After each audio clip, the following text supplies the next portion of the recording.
Hello, and welcome to the show. Bribery, extortion, cronyism, nepotism, parochialism, patronage, influence peddling, graft, and embezzlement. These are all forms of corruption. Corruption in Ghana has been common since independence. In fact, a president once described corruption to be as old as Adam. Corruption continues to dent Ghana's image internationally, and there seems to be no end in sight. And that is why we are having this conversation today. We need to understand the corruption conversation and what we need to do about it as a people. To help us understand his perspective on corruption is the president of Anti-Corruption Institute, ACI, in the person of Dr. Lawyer Nana Oppong. Welcome to the show, Doctor. Thank you very much. We'll be right back.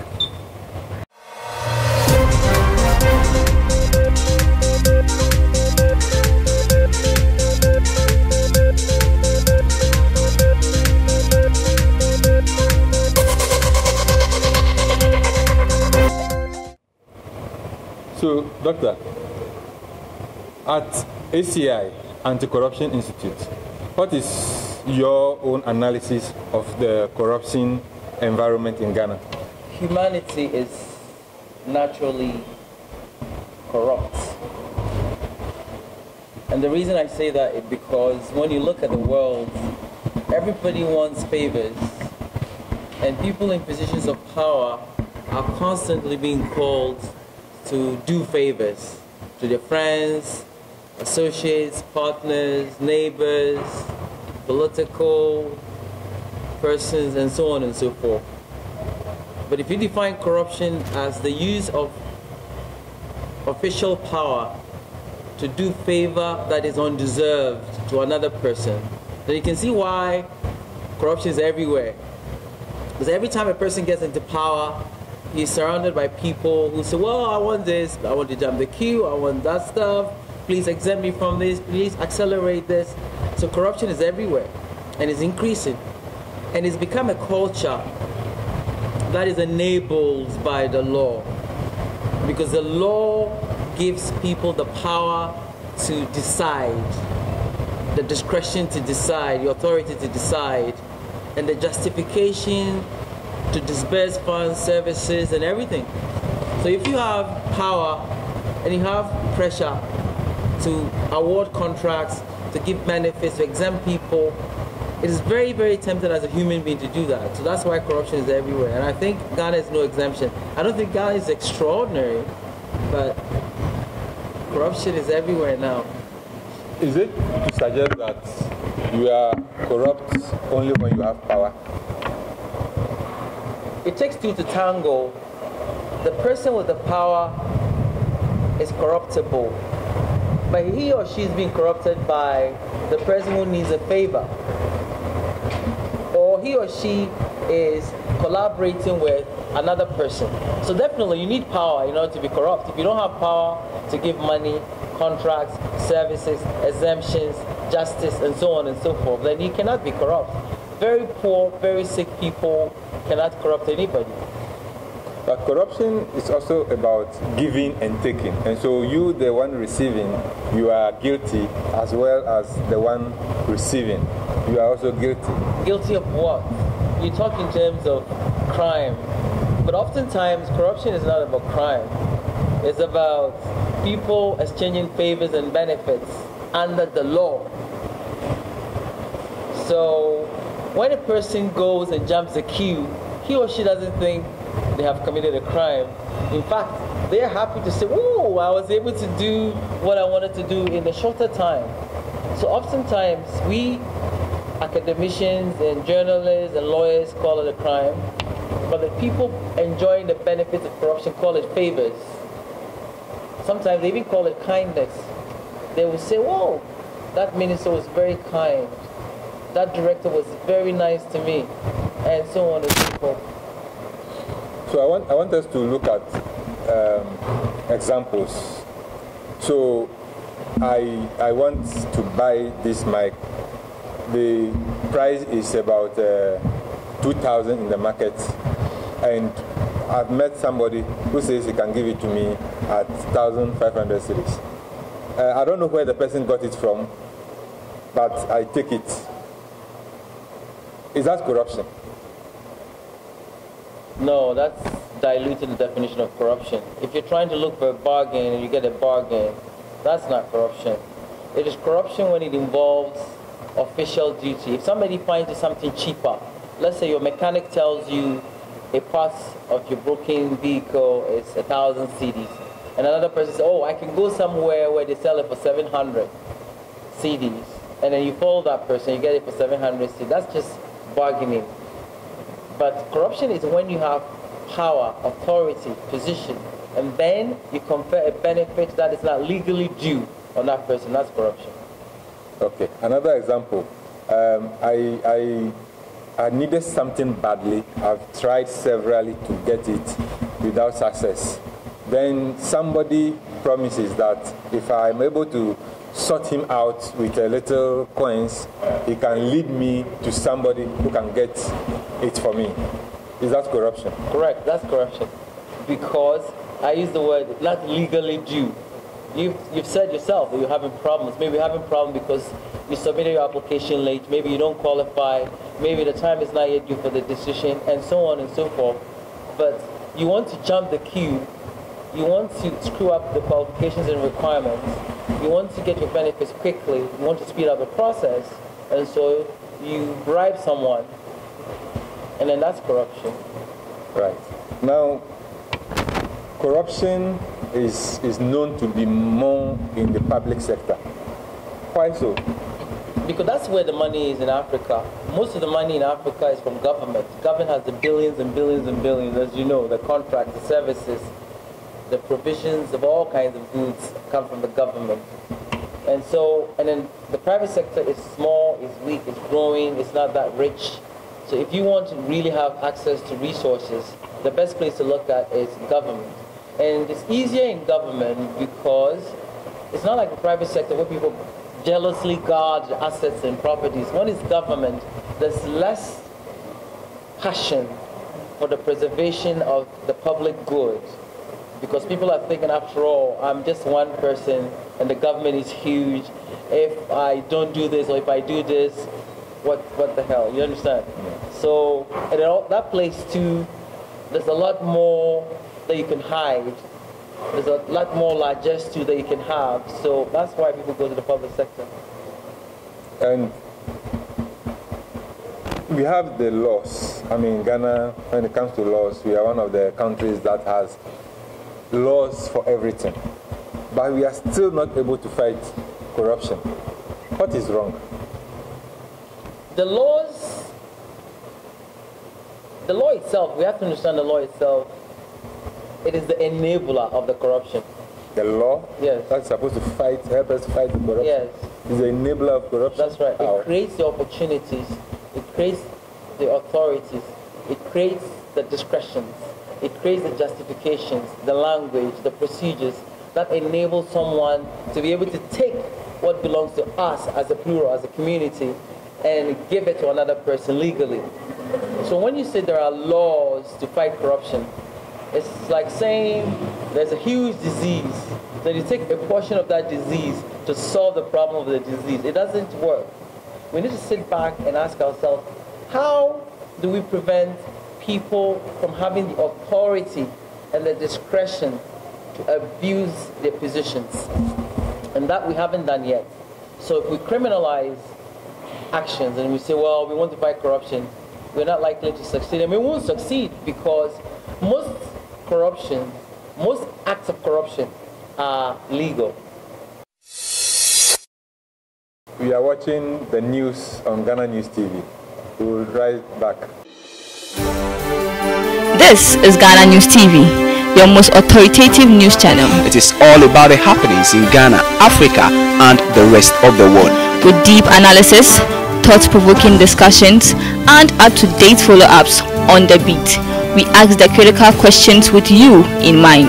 Make us your channel of choice and get informed.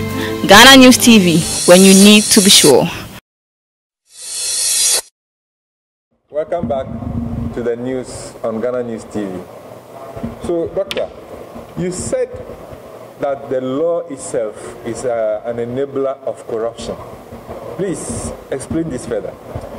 All right, I'll break it down. First of all, let's look at, say, $1 billion of Ghana's money or any country's money. Normally, one person will not have access to that money because all that money belongs to us. But the law will create an institute or an institution, an authority, and give that money to that institution or authority to manage, to disperse, and to award contracts and services. In the first place, the law takes the aggregate of the community money and gives it to one institution.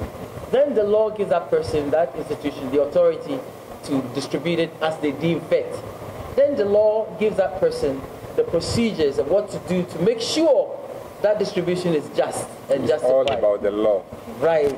Then the law gives that person the inspection authority, the evaluation and monitoring authority, then the report saying everything has been done. So if you look at all that system, the money was given to the institution, the person by the law, the authority to award the contracts and to disperse it by the law, justifications and lawfulness of the action by the law, the support and defenses of what the person has done by the law, and so on and so forth. By the time you realize the person has followed the law to have access to our money and justify the expenditure. But Doc, this is not just one person.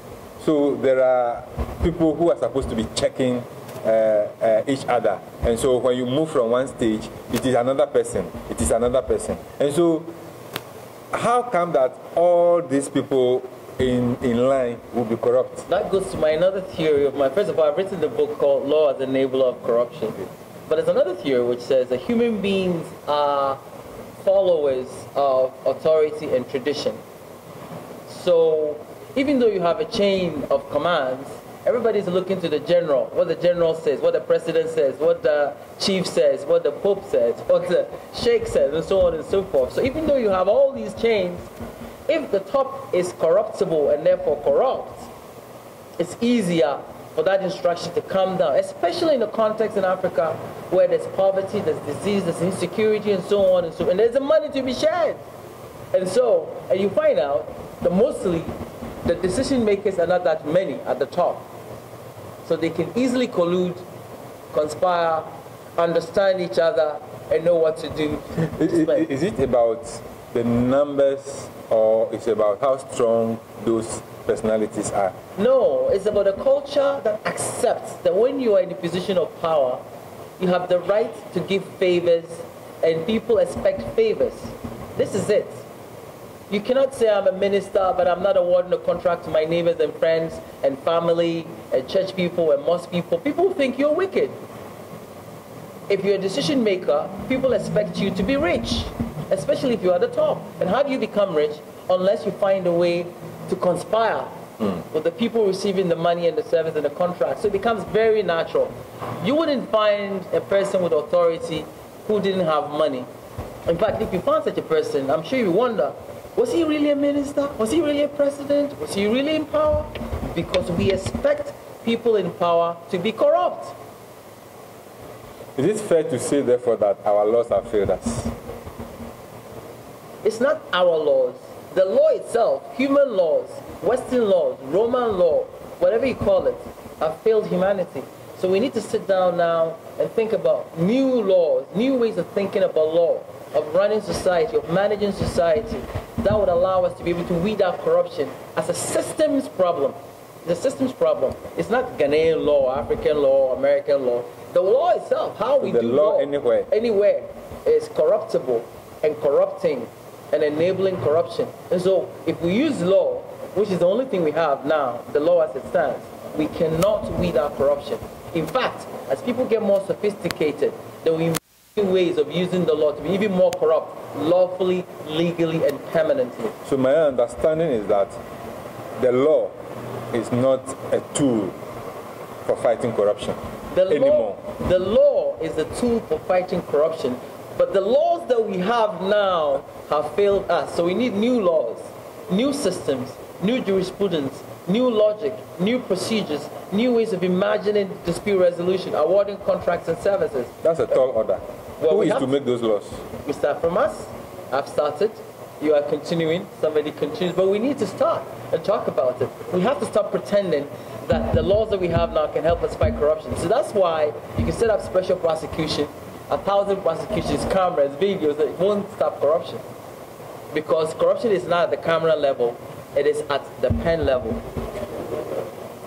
Wow. So some have also suggested that it is better, instead of the law, it is better we use common sense to fight corruption.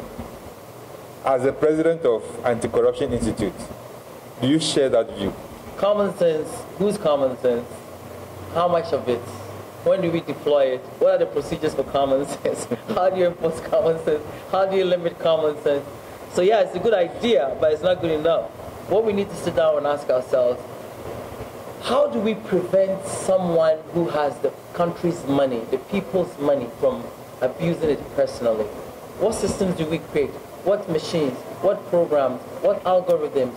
What systems do we need to put an end to the ability of a person or a group of persons to cheat? It's all about cheating. And we have a law which says that if you're smart enough to do it legally, then you haven't committed a crime. So if you're smart enough... It's a law that says that. It is the Western, Ghanaian, African, world law. Anyone who's smart enough to use the law to benefit himself hasn't done anything wrong. It is the law. I don't know about that. I'm telling you, I'm a lawyer, so I'm telling you that. If you're smart enough to use the law to benefit yourself, you haven't committed a crime. It's a crime when you go against the law, not when you work within and with the law. So if you're smart enough, all you need to do is figure out, how do I work within the law to benefit myself? And that's where conspiracies come in, collusions and people and associates and partners and extraordinary ways of imagining new ways of doing the law. Where do we start from? We have to start talking, and I think this conversation is very good. We have to ask ourselves, which are the enablers? And I've written in my book, many institutions of the law, many principles and rationales of the law are enablers. So because you're not a lawyer, I'll not bore you with it, but the lawyers have to sit down and start talking about the things in the law that make it easier to be corrupt. And then we start tackling them from there. We don't have the time. We have time. We have forever. Your generation, another generation, another generation, we all start. Rome was not built in a day. So let's start with our best. Let's start the conversation. Let's start with one law, one institution, one rationale, one principle that justifies corruption or enables corruption. Get rid of it. Go to another one and another one. And if each year we deal with one institute, one principle, one justification that enables corruption, I'm sure in our lifetime we'll go very far, and in other lifetimes they go very far, and then corruption goes away. But I still see this as a very long journey, which we have not even started yet. Yes, we haven't started yet. But at least we're talking about it. And the journey of 1,000 miles begins with a step. And this is more than one step. So we're going far. So practically, what is your suggestion? What do you suggest that we do as an immediate step? Immediately, there ought to be conferences, workshops, a series of studies to identify, isolate, and then tackle the institutional enablers, the precedents that enable corruption, the types of actions that enable corruption legally, and the processes that we can start immediately, whether it's computing, whether it's software applications, new ways of imagining diversity that would enable us to be able to fight corruption. We have to start right now. And I think as a start, there ought to be an extraordinary session of the United Nations on the law as an enabler of corruption. That has to start at that level. We start that place, we go very fast within the nations. The Institute is taking any step towards that? We have begun it, and we haven't gone very far, but we hope to be able to go very far so we can get the United Nations involved, because it's very important. The whole world understands that the fight against corruption It's a fight against poverty. It's a fight against exclusion, diseases, and so on. So if you want to tackle it globally, then we have to tackle it globally from an understanding that it's not just individuals being corrupt, but the system we all inherited, which is so-called Western legal system or the Roman system or the French system, that is corrupting, and that is enabling corruption. And from that angle, if we tackle it, then we can have global effects. We recently established the Office of the Special Prosecutor and put in place, or put in that office, a unique personality known for his fight against corruption, Martin Amidu. But it appears the system fought him till he resigned. What went wrong, per your analysis? My understanding is he is a very passionate Ghanaian. He's dedicated his whole life to honesty in government and so on. But the fight against corruption is more than a personal goal or mission. One person alone cannot fight corruption. Even if you establish 1,000 special prosecution offices, they won't work for the reason that I just told you before, that it is the law itself that is creating lawful opportunities, lawful justifications for what we call corruption. So when a person has benefited or granted benefits because of his office, he sees you coming to attack him as being foolish, unreasonable, unjust, because in his mind, he has done nothing wrong, and legally so. So the problem with the special office for prosecution is it was wrong in the way it approached corruption, because it could never solve the problem of corruption. It wasn't never intended to achieve that purpose, because unless you reform the law, you can't use a small aspect of the law to fight corruption when the law itself is the one enabling it. So I think he was frustrated. Should he have resigned? Should he have resigned? He resigned, so we know he's already resigned. And who knows best what was, they said, is uneasy is the head that wears the crown. So I think he knows best why he resigned. But I thought this Office of Special Prosecution was a waste of time. Indeed. I always said it was a waste of time. I still think it's a waste of time. You never believed in it? No, I wrote about this. I said it was just an exercise in maybe wishful thinking. It can never achieve the purpose of fighting corruption in the nation when indeed it is the law that is enabling people to be corrupt. And I see it as fanciful to think that you can just go around with cameras, gathering evidence and catching people. And when you bring them to court, they have lawyers who can follow the procedures and establish that did everything right. How long is it going to take you to prosecute one case? What about the 1,000, 10,000 million cases where people are doing it lawfully? And every time they catch one person lawfully, the people learning from it and doing it better. There's always this evolution of corrupt behavior within the law. So in a culture like Ghana, where if you're corrupt and you become rich, nobody questions that. In fact, we praise you and pray for you and all of that stuff. It's going to be very hard to fight corruption with prosecution. Rather, there should be corruption fight with prevention. And that's why we have to deal with the law. I don't think corruption is a problem of character. I think it's a problem of opportunity, legal opportunity created for people to take advantage of the weaknesses of the law, the opportunities of the law, and really enrich themselves. And there's nothing wrong with that. So if we don't want people to be rich or to be enriched by the positions that they get themselves involved in, remove that opportunity. In other words, the office of the OSP is useless.